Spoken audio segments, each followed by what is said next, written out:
Hello everyone, it's your friend, your boy, Jet Black, the one here with another exciting video. And in this video, I am live and I'll be talking to you guys on the stream. So feel free to ask any questions that you want. At the start, I'm going to take a quick moment to share the live link. This is something that I have not been doing the past couple days, but essentially what it'll allow me to do is actually let people know that I'm live.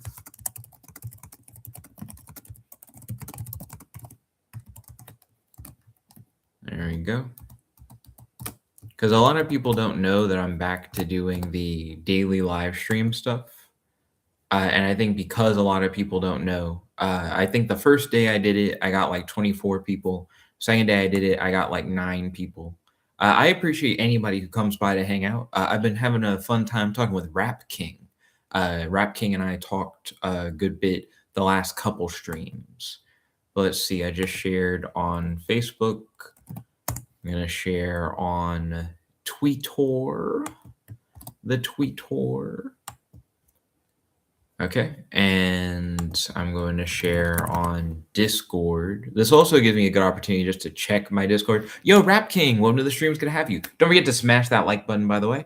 Feel free to hit me up with questions. Right now, I'm just sharing links on social media, letting people know that I'm like actively doing a live stream.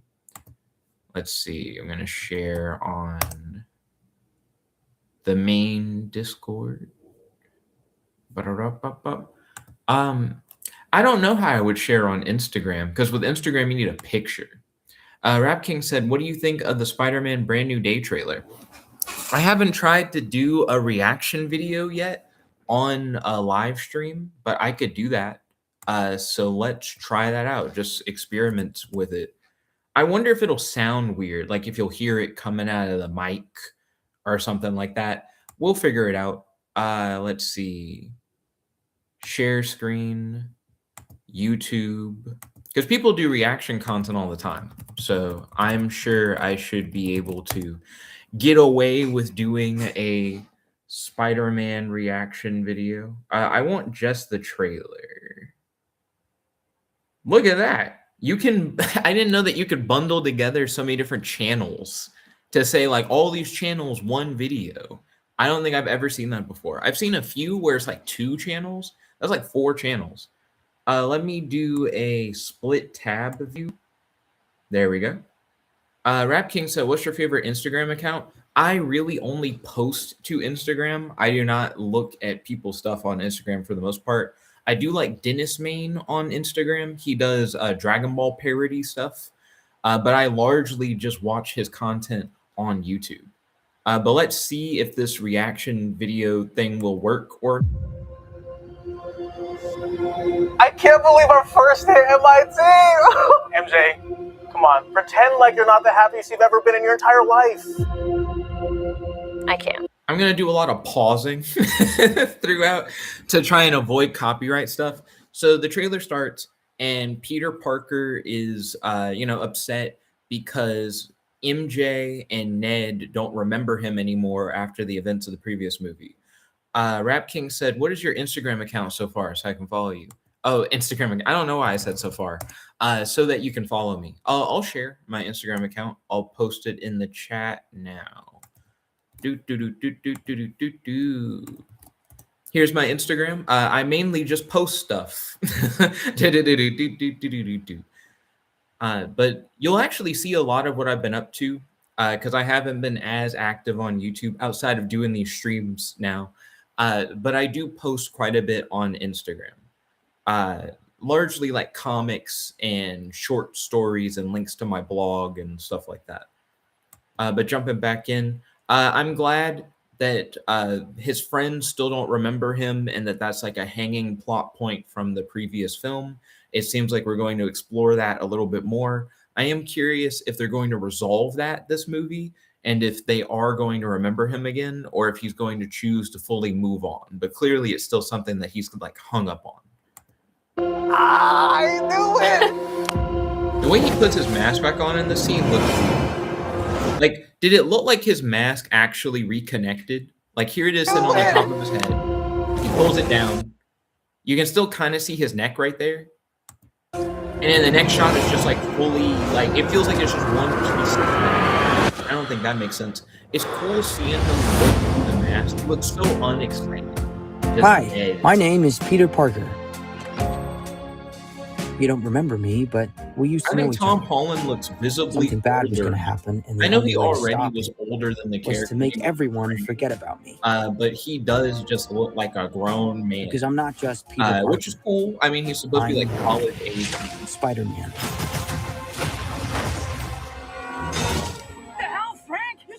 Now, this scene where he's like, "What's going on, Frank?" and he's like talking to Punisher is really interesting because it implies that he and Punisher have a pre-existing relationship. Go home.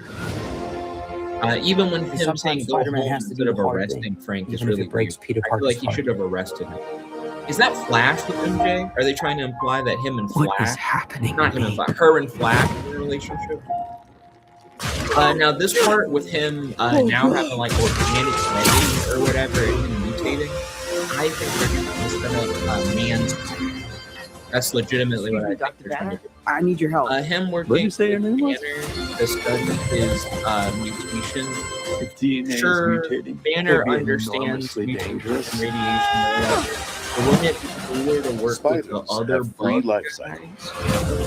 I know that spiders aren't Between bugs necessarily. cycles, But I didn't think it him can leave could the help spider him. vulnerable to threats. There's We are some faced with a body danger that we swapping can't thing control. going on here. I don't But we know what can't that even is see. at all. Let me Stay know in the out of comments. if my you know who way. the body swap. There's Scorpion. You lose, That's kid. neat. I hope the movie. I hope the And for movie's not those spiders who make it through, I love that shot. That's an homage shot. The Boomerang guy, I know from the comics. There's actually a comic run where he lives with the Boomerang guy. Stay out of my way. So he's like a villain, but he's not like You're always losing it, kid. the worst villain in the world or And for anything those like that. spiders who make it through, Let me see that Boomerang guy.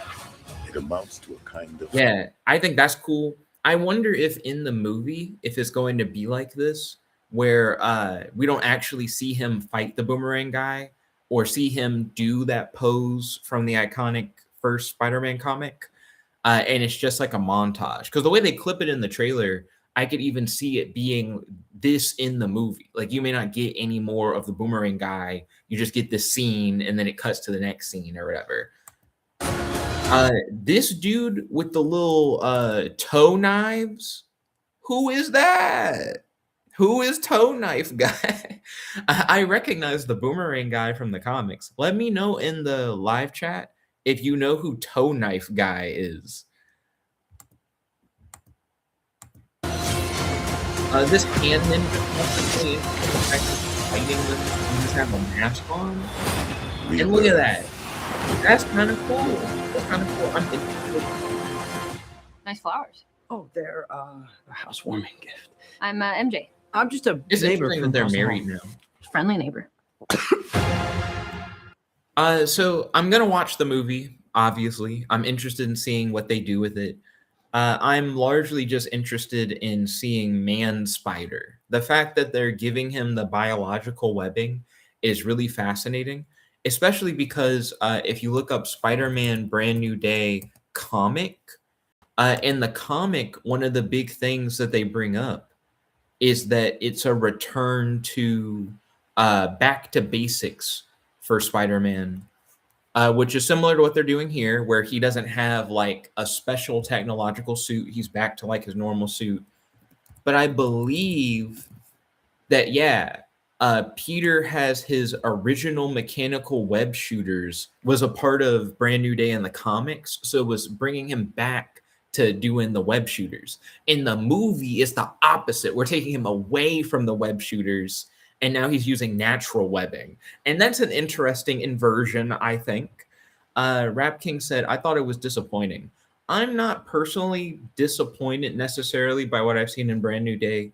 There are at least a few things that interest me. I want to see him turn into Man Spider. That legitimately is like the hype thing for me. And I feel like we're maybe building toward that. We also could be building towards Spider Totem stuff. For those who may not be aware, in the Spider Verse comic, they establish that the different Spider-Men across the multiverse are actually spider totems. It's like a animal spirit thing. There's like a magical element to being a like spider person that connects you to the web of life in the multiverse. And a lot of this spider totem stuff was being heavily pushed during the time where Spider-Man starts doing organic webbing stuff in the comic. Because we got to keep in mind, even though a lot of us grew up with Tobey Maguire Spider-Man, where he had the organic webs, the comics have largely had him have like the technological web shooters. So when they switched it to he has organic webbing, they tried to incorporate like magic stuff into Spider-Man lore.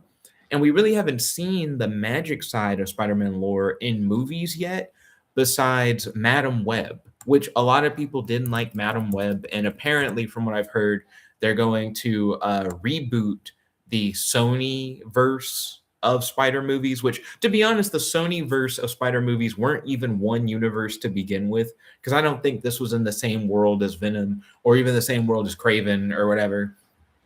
But I actually liked Madam Web. The only thing that I would have liked better in Madam Web is if the villain like killed people.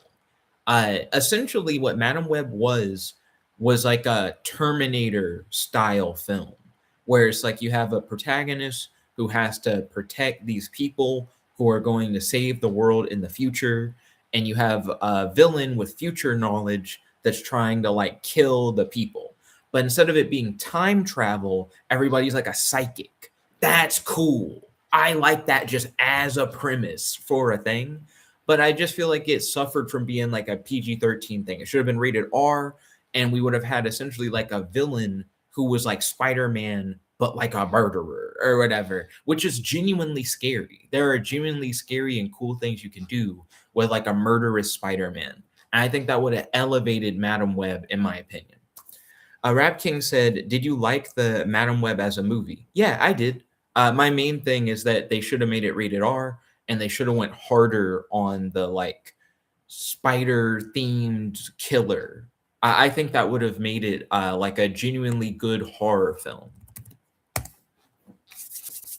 Okay. Also, you could have seen the villain do a lot more, especially with the whole precognition thing, because we do see scenes where the villain seemingly succeeds, but then you learn it's a vision, and now they have to figure out how to get around the vision, which is like a cool thing. Did I like Morbius? Morbius was okay. It's not like the best movie in the world, but certainly not the worst movie in the world. It's nothing that I personally would call home about. Let's see. While I'm answering your questions, I'm also going to be working on some superhero designs. So Super Sentai Ranger with a tool belt that is made of yellow metal and caution tape. I'm not going to say a tool belt. I'm going to say a morphing belt themed after a tool belt. Okay, Rap King said, "Did you like the Venom movies?" Venom 1 is pretty all right. Venom 2 is terrible. I don't recommend Venom 2 to anybody. I just really didn't like it. I need to put my finger on what I disliked about that movie. I feel like it was corny and weird and just not what I expected out of Venom 2. Venom 2, to me, went off the rails in like a weird way. And then Venom 3 is the best one. I think Venom 3 is the best of the 3 Venom movies. Rap King said, "What is the worst superhero movie you have ever seen?" Worst I've ever seen. The worst superhero movie I've ever seen is probably a superhero movie I never finished. There was one that I tried to watch on Tubi that had like the Hulk, but he's purple. And it had really bad CGI graphics. And I never got to the end of that film to tell you whether or not it picked up later on. I would say the signs that I really like a movie is that I watch it like over and over again. And the signs that I dislike a movie is if I never finish the movie. If I never finish it, it shows that I like wasn't invested enough to keep going through it. Rap King says that his worst superhero movie he's ever seen is Catwoman. I want to watch Catwoman. I think I've seen it in parts on TV, but I've never finished it. A lot of people say that the 1980 Supergirl movie is really bad, and that because of that film, they didn't try to do another female superhero movie for like 20 something years. And then that movie ended up being Catwoman. But I actually liked that 1980s Supergirl movie. There's weird stuff in it for sure, but it's not like the worst movie I've ever seen. Did you know that that Catwoman movie actually connects to the Catwoman from the second Batman film, like the second Tim Burton Batman film? So that's in the same universe. I actually did a video about that on the channel. Brad King said, "Did you think that Batman and Robin is a bad movie?" It's all right. I wouldn't say that Batman and Robin is anything to call home about. I actually own action figures based on the Batman and Robin designs from that film. I think I have Batman, Robin, and Batgirl from that movie as a part of the DC multiverse line. I personally really like Batman Forever. I actually got the Volve app earlier today. I'm not sure if you guys have heard of that. It's VOLV. And that app gives you quick news snippets. And it's like an algorithm that learns what kind of news you like. Apparently, Val Kilmer, the guy who played Batman in Batman Forever, he now is dead. He passed away last year on April Fool's Day, which I was surprised he died on April Fool's Day. But there's now a company that is able to make movies with Val Kilmer after he's passed. They have the family's blessing to make films using AI starring Val Kilmer. One thing that my parents and I have talked about over the years is that it's a necessity for them to change the actor who plays in superhero movies, because superhero stories are often forever stories where you have to like keep releasing, a new Batman film every so many years. And unless you're going to tell old man Batman stories or have him pass the torch, you just have to change the actor. But now that we're in a world where there are more and more situations like this, where Val Kilmer can technically be in movies forever because the ability to make movies with Val Kilmer forever is now a thing. And they're like actively making a new Val Kilmer movie. So that makes me think, if you can make Val Kilmer movies forever, and we already had Val Kilmer as Batman in the past, could we get new Val Kilmer Batman movies? I know it sounds weird, but we already had George Clooney reprise his role as Bruce Wayne at the end of The Flash. Now, is that a bit of a gag? Sure. But I do think there's room to jump back into these universes. And if you've been keeping up with the Tim Burton Batman universe, they have comics based on Batman 89. They have books, like multiple novels that continue the Batman 89 universe. There are people who really like that older Batman world and want to explore it deeper. And now with Val Kilmer being like an AI actor guy, you just could do that. Like you could continue with Val Kilmer Batman essentially forever, as long as you get the blessing of his family, because we have the technology to do that. Rap King said, "Would you say Batman and Robin is the worst Batman movie?" I don't like Dark Knight Rises. I have never rewatched Dark Knight Rises all the way through. I think I saw it in theaters, and then afterwards, I just didn't want to watch it again. So I would say Dark Knight Rises is one of the worst Batman movies. Just not a fan. I've rewatched Batman and Robin multiple times. I even have read some of the comic adaptation of the Batman and Robin movie, and I think it's a cool movie. If you look at the behind the scenes for Batman and Robin, it was one of those things where executives were trying to make it into like a big toy commercial. But I don't hate that. I don't hate that. You got to keep in mind that a lot of the media that we grew up with was just a big toy commercial at the end of the day. Like a lot of big franchises are big toy commercials. Rap King said, "You think Batman and Robin is better than The Dark Knight Rises?" I know that Batman and Robin is better than The Dark Knight Rises. The Dark Knight Rises was weird and lame. Like, tell me what was cool about The Dark Knight Rises, and tell me how it compares to the other two movies in its trilogy, right? Because I think Batman Begins is a really solid film. I think The Dark Knight is a really solid film. And I think Dark Knight Rises is a like weird and forgettable film. We had Little Bane. That's another thing I don't like about it. Why is Bane so small in that movie? I like Bane to be like a huge, like hulking guy. I like the concept of a smart Bane. In the comics, Bane isn't like a dumb hulking guy, which he is a dumb hulking guy in Batman and Robin, but at least he like looks the part. In The Dark Knight Rises, Bane is portrayed as this like smart, strong guy, but he doesn't look strong. Venom is really understated in the film. They don't do a lot with the whole like he's charged up by the venom or whatever. It seems more like he has a respirator mask just to live rather than to be strong. And then it's revealed that the big bad is actually Talia. So it's another movie where Bane isn't really that smart and he's actually just the underling of the female villain who is really the mastermind all along. How many times are we going to do that? So those two movies actually have a lot in common with each other. But if Dark Knight Rises is meant to be like, we did the story right, it didn't. So Dark Knight Rises is doo-doo trash butter. Rap King said, what? Come on, Nick. Bane was done way better in The Dark Knight Rises than he was in Batman and Robin. Not really. Not really.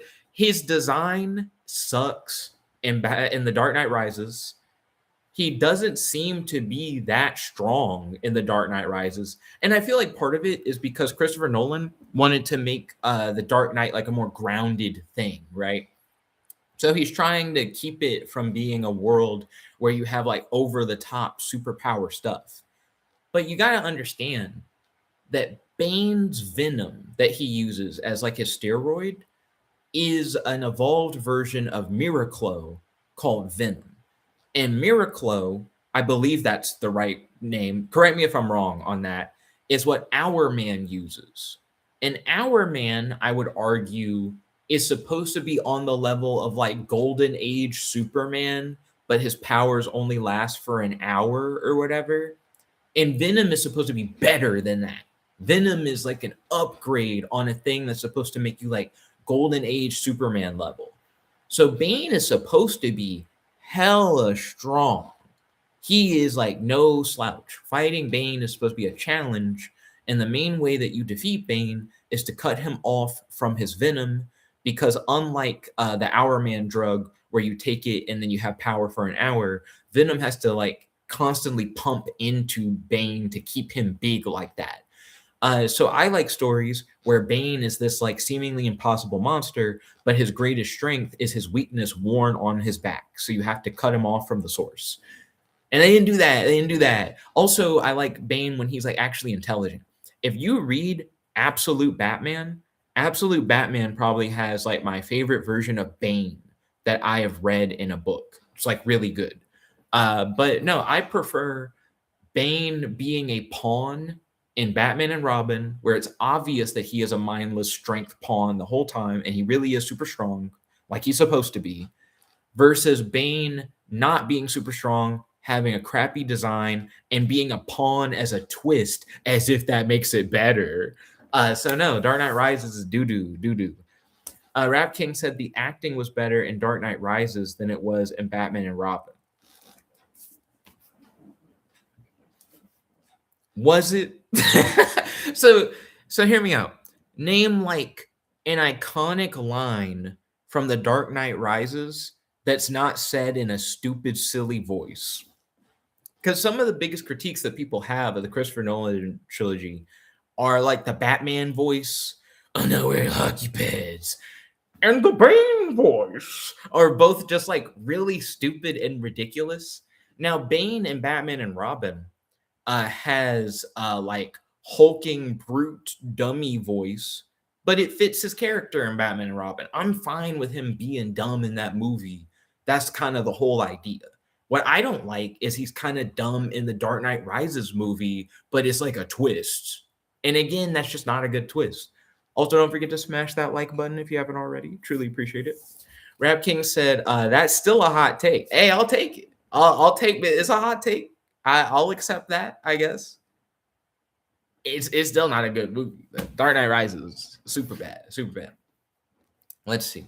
Right now, what I'm doing in this window is I'm working on a superhero design. I have an idea for a Super Sentai team, but all of the characters are based on different building materials. And this is inspired by the idea that like flying bricks, which are characters who have super strength, super durability, and flight, think like Invincible, are like one of the most common superpower packs. A lot of superheroes have that. But I wanted to create some characters that are literal flying bricks. So let's play around with that. So actually, let's do like a whole team. Super Sentai Ranger team with morphing belts themed after tool belts that are made of yellow metal and caution tape. Each member is made out of a different building material, as they are all magically enchanted golems. Let's see. Rap King said, "Will you stream tomorrow?" That is the game plan. Well, hold up. Yes, I am going to stream tomorrow as well. That is the game plan.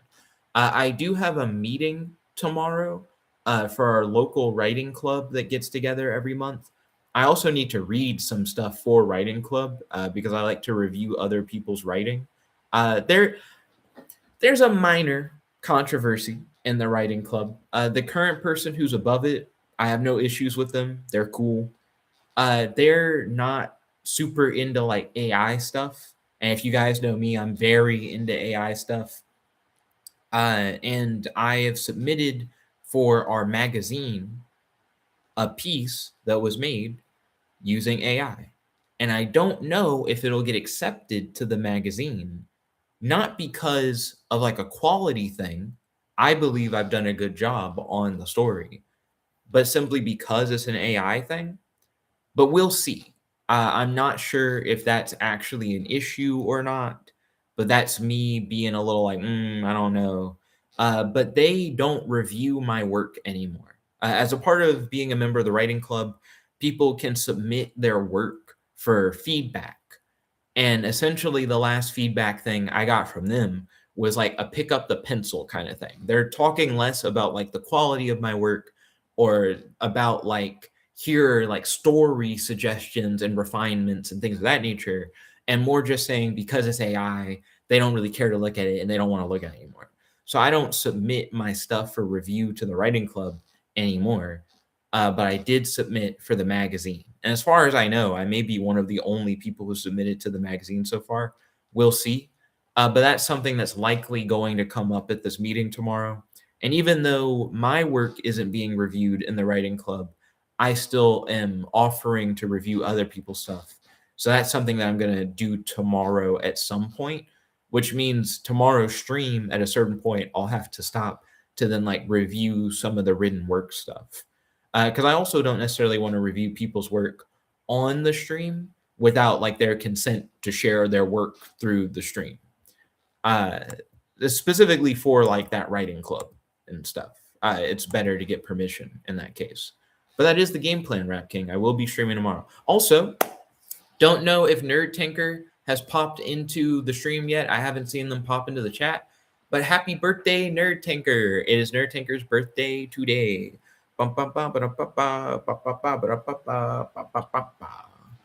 Let's see. Okay. Each member is made out of a different building material as they are all magically enchanted golems. The Red Ranger is made of bricks. The White Ranger is made of cinder blocks. I was trying to remember what those are called. The Yellow Ranger is made of, I was going to say gold, but gold is not really a building material. I feel like gold isn't the move. It's not the move.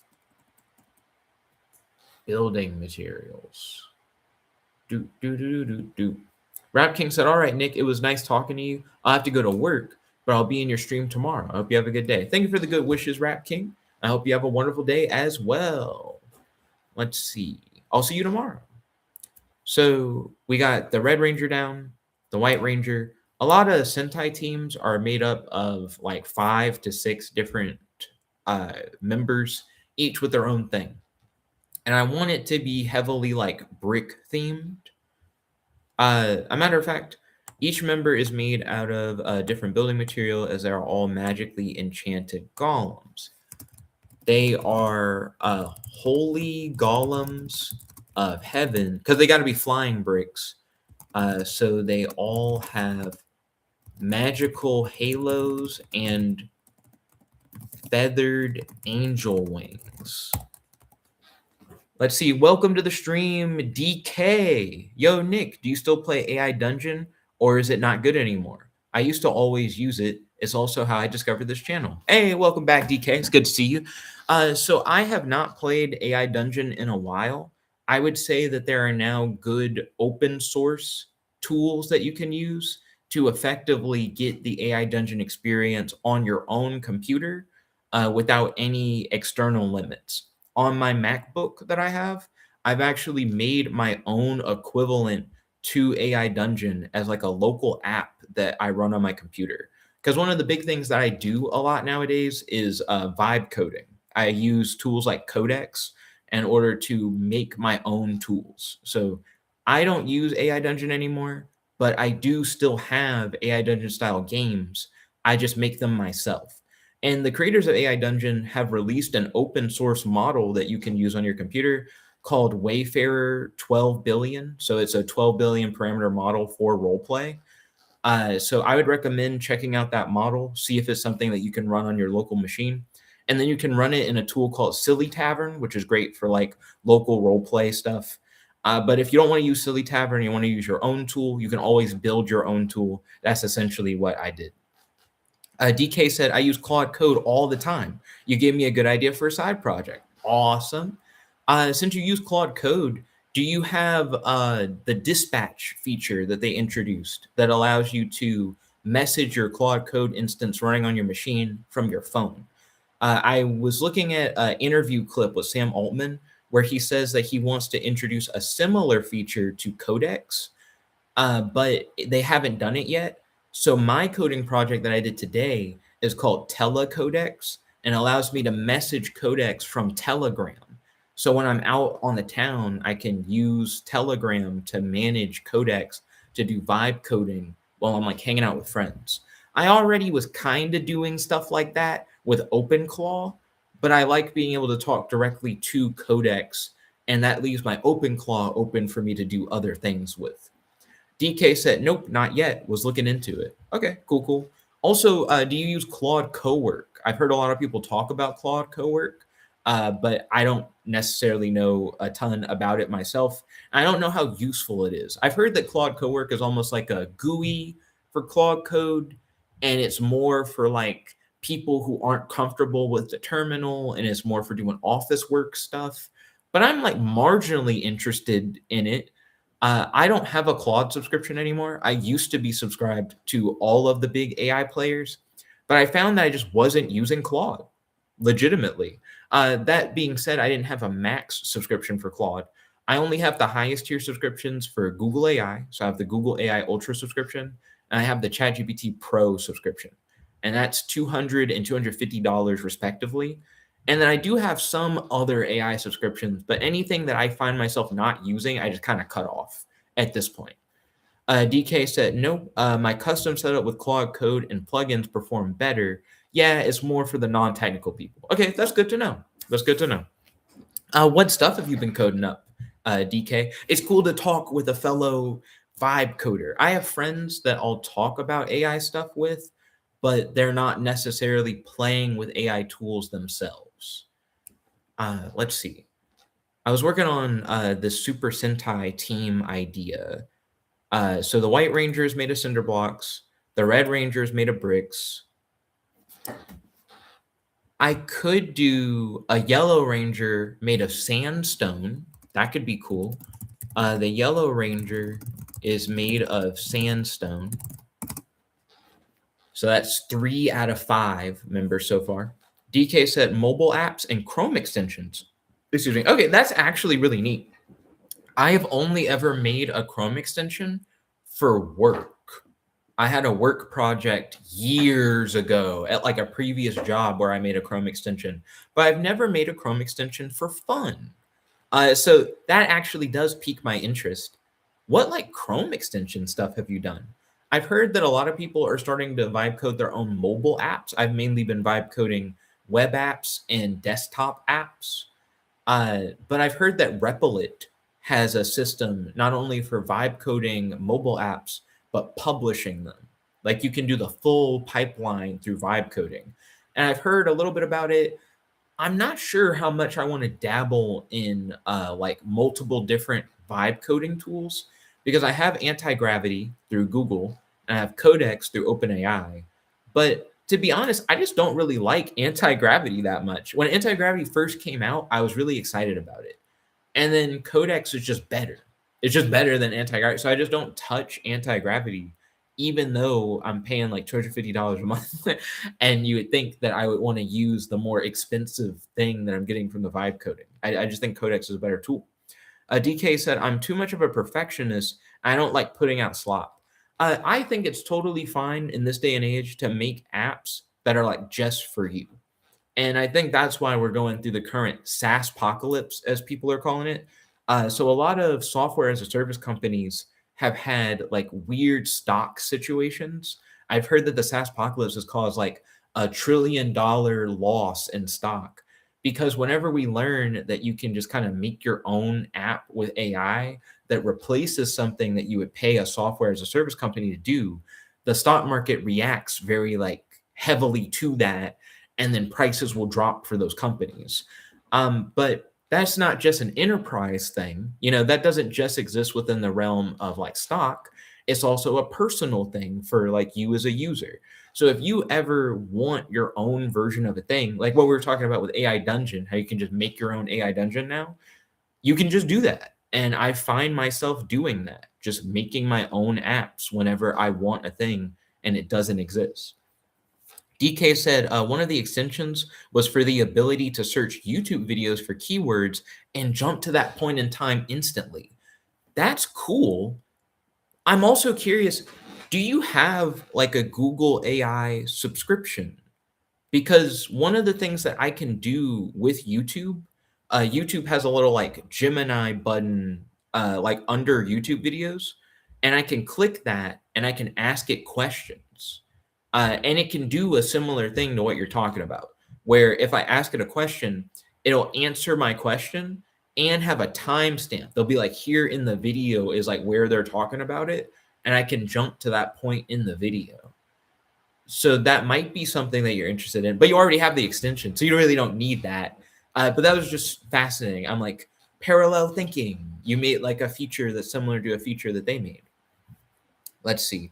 You said it's volatile right now. It'll bounce back. A lot of people still prefer to have their software managed for them. That's true. I agree. That goes back to like the non-technical use case. And also even for technical people, it's nice to know that what you're using has been like vetted and trusted by several other people in industry, and that you don't have to fix things when they break. I've been obsessed with OpenClaw since February of this year. And I have had many a morning where I wake up and OpenClaw just isn't working the way it's supposed to. So then I have to like troubleshoot and fix OpenClaw. And that can be annoying, but when it works, it's magic. Like all the different things that you can automate just feel so good. So I think it's worth it to manage your own stuff that you build and set up over time. Because OpenClaw comes out of the box with capability, but you really need to work with it to teach it new skills and build new skills with it and give it access to software that you make so that it can use that software itself. It's so good. It's so good. Also, don't forget to hit that like button if you haven't already. Let's see. You said, yes, I have Google and Claude, not OpenAI. Ooh, fascinating. Okay. So you have the Claude. Thank you for hitting the like button. Truly appreciate it. So you have the Anthropic subscription, you have the Google subscription. What tiers are you doing for those? I don't know of a lot of people that I see online who are doing like a Claude subscription and not going like really hard. Because I was doing like the $20 a month tier for Claude. So I didn't have like the best access you can. And I was annoyed by the limits. To me, Claude has some of the strictest limits out of all these different platforms. And keep in mind, for a time, I was subscribed to everybody. I was subscribed to Microsoft Copilot. I was subscribed to Perplexity. I was playing around with like all the different models, trying to see like what they could do. I just felt like Claude just has like weird rates in terms of like how much usage you can get for a week. They have like weekly quota stuff, and that just rubbed me the wrong way. And maybe if I had paid for the higher tier Claude subscription, I wouldn't have run into that, but I just felt like it had like a chokehold on me. Whereas ChatGPT Pro, they say that for that subscription, you have unlimited usage with an asterisk. They essentially say within reason, you have unlimited usage. And I just don't hit my usage on that. And I'm in like the top 1% of ChatGPT users. They did a year in review thing last year, and I was surprised to learn that I was in like the top 1% of users. So I'm using it like all the time. Let's see. DK said, right, my extension was rendered useless shortly after due to Gemini. Haha. But it was still a good learning experience. Oh, I agree. Okay. So this is something that I've been thinking about a lot, but I haven't talked about yet. I think it's totally fine to make stuff that already exist. Like sometimes it's not that I make a thing and then they just come out with the feature later. It's like a feature already exists and I just want to make my own. Because what you can do with that, since you control the one that you made, you can start connecting it to other things that you build over time. So sure, they have their Google Gemini built into YouTube thing, but if you could connect your extension to another tool you have, and that other tool could use that functionality to do something that the like Gemini and YouTube thing can't do, that's valuable. You could have an agent that you like build yourself, like an AI agent, that then connects to the extension and can do like specific keyword search stuff to then make something for you based off of video data. Maybe not just after one video, but multiple videos or something. The ability to like build something that already exists yourself as a foundation and then build stuff on top of it unlocks so much stuff. I love it. It's one of the things I've been really enjoying about vibe coding. And then you said, haha, well, you just met him. I'm using $20 Claude and $20 Google. I do plan to upgrade to the $200 Claude if I can make a return on investment on the apps. Okay, ballin'. So you're vibing more with the Claude side than you are with the Google side. I have to say that in terms of like all the different AI subscription stuff that I pay for, Google gives you a lot of stuff if you do the $250 a month thing. Not sponsored, but also Google owns the whole YouTube platform. So not sponsored, but platformed by Google, question mark. The thing that I have open right here is Flow. And Flow is their platform for making like AI images and videos and stuff like that. And this is Nano Banana Pro for free. 0 credits. I'm paying $250 a month, but 0 credits. I could make as many images and videos in here as I want, essentially for free. And that's really cool. And that's like one of the perks. They have a vibe coding thing that I don't use called Jules that lets you do like 200 agentic coding tasks a day or something like that. It's like a crazy big number. There are like tons of bonuses that you get with a big Google subscription that exist outside of just you get more AI usage or even outside of just like anti-gravity. So I think the Google one in the long run gives you more, but I do think they're behind in terms of the coding stuff. And if you do care more about the coding stuff, which I also care more about the coding stuff, vibe coding has been my big hobby. But for a while, I was more into making comics and stuff like that with Flow. I can see why Claude would be like more attractive for sure. Let's see. You said, yeah, Gemini gives way more usage even for the $20 tier. It's great. That is good to know for sure. My brother also plays around with like AI tools. He's less of like an AI coder, though he does like mermaid code for doing like visual workflows. I'd never heard of mermaid code until he had like talked to me about it. But he is starting to hit his limit with the $20 a month Gemini subscription because he loves deep research. He makes so many deep research reports that he like gets stopped, whereas like he can't do any more deep research reports for like so many hours, and he's getting annoyed by that to where he's thinking of bumping from the 20 to the 250 just for deep research. I mean, Notebook LM is super valuable, to be honest, even in terms of like content creation and things of that nature. I think if Google keeps releasing all these extra things that you just get for free as a part of the subscription. I know it sounds weird to say for free because you're paying $250 a month, but instead of just making what they give you initially better, which they do also do that, they keep just giving you more stuff that's just a part of it. And I think it just makes it like worth its value. Like if you already thought it was valuable just for the like increased usage and stuff like that, it's even more valuable once you like account for all that other stuff. Let's see. DK said, yes, it's an already validated idea, which means it's something people would find useful. True. DK said, I use Google for my creative work, Claude for coding. That makes sense. And I do think I'm doing something similar, where like stuff like Flow is more like where I'm doing like image and video gen. Though, hot take, I do pay for Grok. I pay for Grok's like $40 a month. So like super Grok, but not like super mega Grok. They have like a higher Grok tier that's like $300 a month or something. I'm not paying for that. Grok's not that good. Grok's video generation is actually really good. I didn't play around with it too much until there was a anime contest on Twitter to make a short film using Grok. And I decided that I wanted to participate in the contest, but you had to use Grok. So I used their video extension tool where you can continue stringing along a video, I think up to like either 30 seconds or a minute. It may be up to 30 seconds. And it was good. It like did a surprisingly good job with my short film. So I might use that a little bit more for video. But I still really like stuff like Flow for images. Let's see. DK said deep research takes a lot of tokens. It takes like 15 minutes of pure token usage. That's fair because with deep research, it's doing like hundreds and hundreds of searches and doing all these citations. I use deep research every once in a while. I would say that's not like one of my main use cases for AI. But my brother loves deep research. I think it's like his favorite thing. Deep research and Notebook LM are his two big AI use cases. Oh, and he likes G.AI, which I've started using as well. G.AI is Google's AI mode, but they gave it its own URL, which I didn't expect.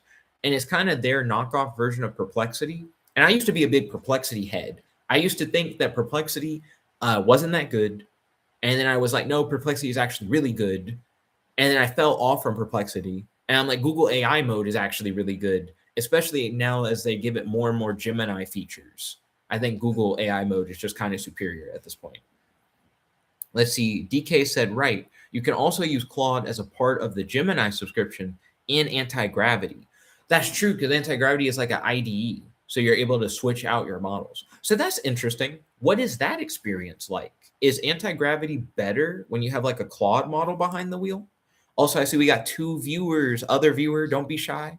Feel free to also smash that like button and enter the conversation. Let's see. You said, do you use VO? You don't really like Sora videos, too uncanny. Interesting. Okay, so I think Sora 2 specifically, Sora 2 is better than VO, in my opinion. I used to use both Sora 2 and VO 3, VO 3.1 specifically, because you can use VO 3.1 for no credits, which is really nice. But over time, I found myself using Sora 2 instead of VO 3.1. I think Sora 2 does better with multi-shot stuff, where you're not just starting from like a static frame that moves a little bit. So you can do a single prompt and it maybe will start on my face, but then it can cut to me in an alleyway, and it can cut to me walking into like a secret passage or something. So Sora 2 is really good with cuts. VO3, if I start the sequence on my face, it's unlikely to cut to another scene unless I do a second prompt to extend where now I'm in another scene. And that's annoying to me. I don't like that. But Grok is really good with the scene cutting. I would say Grok's video is maybe the best video right now from my own experience. And then under that, Sora 2, and then under that, VO3. So I have access to all three, and I would say that the Grok one is probably the best. You said, I use Perplexity Sonar as a part of my mobile app for web searching. Teach me more about Perplexity Sonar. So I played around with Perplexity back in the day, but the main thing that I used it for, I like their news feed that they generate for you. It surprisingly was good at learning what kind of news I liked. I could always reliably go to the news feed for Perplexity and see news that I legitimately wanted to read. They also had an audio option for the news feed where you could like listen to it, and that was good too. I enjoyed like listening to news via that. And just its search, I just felt like it was a genuinely better search than what I was using before. But I think Google AI mode has either caught up or surpassed it at this point. DK said, you just switched the chat model in anti-gravity, but the Claude Code CLI is way better. Interesting. Speaking of anti-gravity and never mind. I had a question where I was like, when is Claude Code going to have more of a like GUI interface? But I think there is a Claude Code for web that is more of a GUI thing and less of a terminal thing. So I was going to ask a question about a thing that essentially already exists. DK said Sora is good, but I think the voices need a bit more work. I can instantly tell it's a Sora video based on the speed of the talking, but that will improve. I agree that in Sora videos, they try to rush because they know they only have like so many seconds for them to speak. I would say a similar thing is true for VO videos, where it almost seems like there are only so many AI voices that it can do. So you can hear the voice and be like, oh, yeah, no, I've heard this AI voice before. So voice audio, a matter of fact, I may have a different tier list for the video generators in terms of the voices. I say that like Grok's voices aren't super good. And in my short film, I actually redubbed it with my own voice for some of the scenes because the Grok voices weren't that good. I would say Grok is maybe at the bottom. And then I think Sora 2 and VO3 are maybe in a similar boat for voices. I maybe would say that Sora 2 is a little bit better than VO3 because Sora 2, I think, has better voice consistency. If you're using the same character from shot to shot, they'll sound the same more or less. But I don't think that's true for VO3. The voice will like shift between scenes. DK said, it's just a model that's really well trained on searching the web for accurate information, better than the other models for web scraping. I believe that because one of the biggest things that Perplexity has talked about is like they are the best at search and deep research. And I do still like Perplexity. I have Comet on my computer and I used Comet earlier today. Okay, here's an actually interesting use case for Comet. I have some web-based browser automation that I do that requires closing my main browser window to open a new Chrome window. And then once it's done with the automation, it'll restore Chrome. So when I know I'm going to run that automation, I actually switch to the Comet browser for something like a video so that the video will keep playing in the background while the automation runs. And that has led to me going from I use Comet as one of my daily drivers to I use Comet daily for a very specific use case. So that's how I've stuck in the Perplexity ecosystem a little bit. And often when that automation is running, I may find myself actually browsing within Perplexity and doing more than just having a video up. Let's see. DK said Claude has a desktop version. That's the GUI. The web version does not have a Claude Code GUI. Okay, interesting. I could have sworn there was Claude Code for web, but I take your word for it. That makes sense. Claude Desktop is the GUI. So if Claude Desktop is the GUI for Claude Code, then Claude Cowork sounds redundant, but I guess it's for like even less technical people. Like, because you would think just having a GUI for Claude Code would make it more approachable. You know, I have had Codex CLI for the longest time, and I don't really use Codex CLI that much, especially now that we have the app for Windows. I have a Windows computer and a Mac computer, so I've been using the Codex app on the Mac, and then recently they released it for Windows. Now I use it for Windows all the time. Doesn't Claude Cowork like fit in an awkward position at that point? If you just have the desktop app, maybe it's like way more friendly. I don't know how friendly Cowork is in terms of like how you work with it. DK said, you ever use 11 Labs? I'm still impressed by that. So I think 11 Labs has extremely high quality AI voice stuff. I used to work with Amazon's AI voice through AWS, but I stopped doing that a while ago. I like the quality of 11 Labs, but I don't like the subscription packages. I think the only subscription I've ever done for 11 Labs is for 11 Labs Reader, which used to be free. I really loved it when it was free. And it allows you to take documents and have it kind of read over them. If you're an author, you can still use 11 Labs Reader for free, but specifically to make audiobooks. And I have written and published an audiobook through 11 Labs Reader. I had a second book that was Ben 10 inspired, but I haven't finished reviewing that. And sometimes I start stuff and don't necessarily finish it. So we'll see if I ever get back to that Ben 10 idea and like finish that audiobook. But in terms of just using 11 Labs outright, I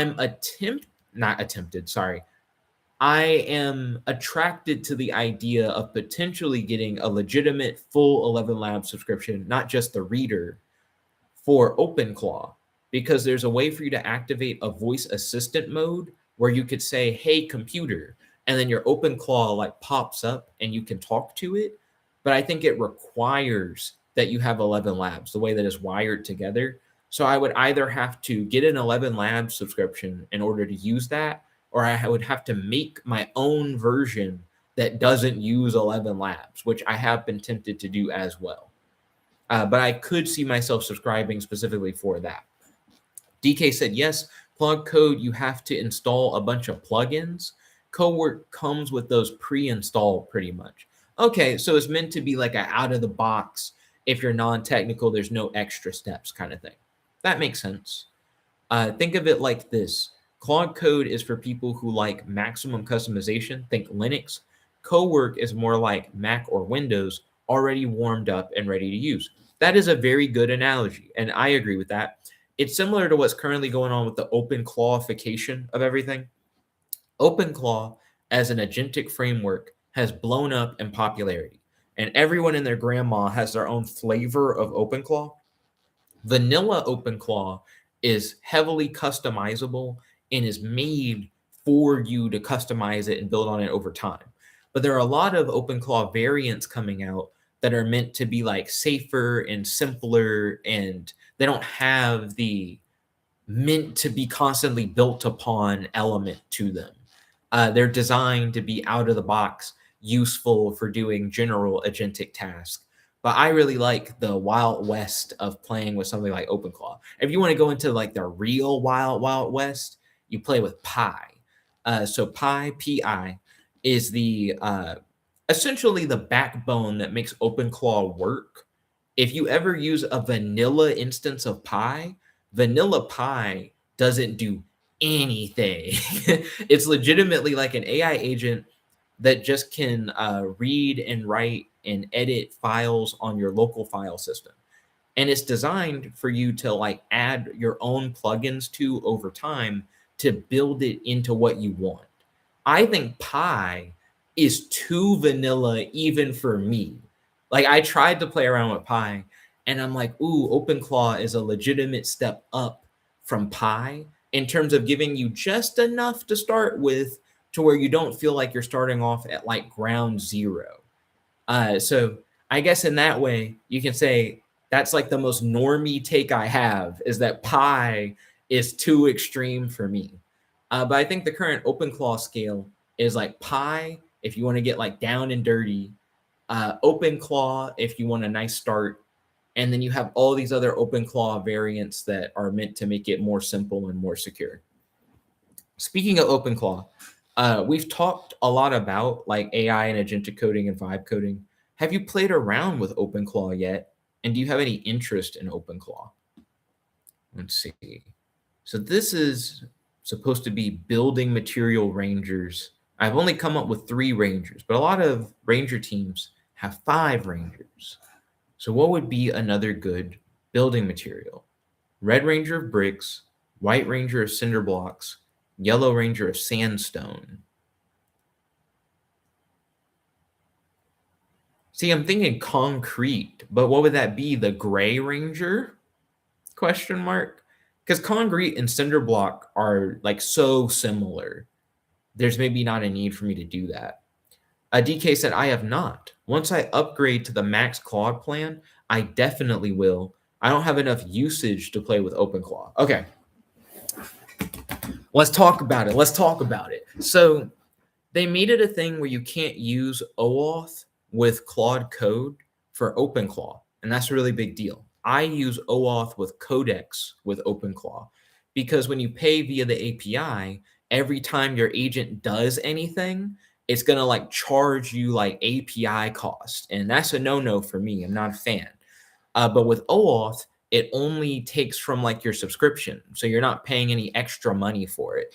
A lot of people say that Anthropic dropped the ball because Peter Steinberger, the guy who made OpenClaw, was a big Claude Anthropic guy. He named it Claudebot for a reason. But Anthropic essentially sent him a cease and desist over the name. It kind of spoiled their relationship with each other. And then Anthropic went ahead and said, we're banning people who are using Claude code on the OAuth. And I feel like a lot of OpenClaw people don't really like Anthropic's position on OpenClaw. The same thing is true for anti-gravity. A bunch of people were getting banned for using anti-gravity OAuth with OpenClaw.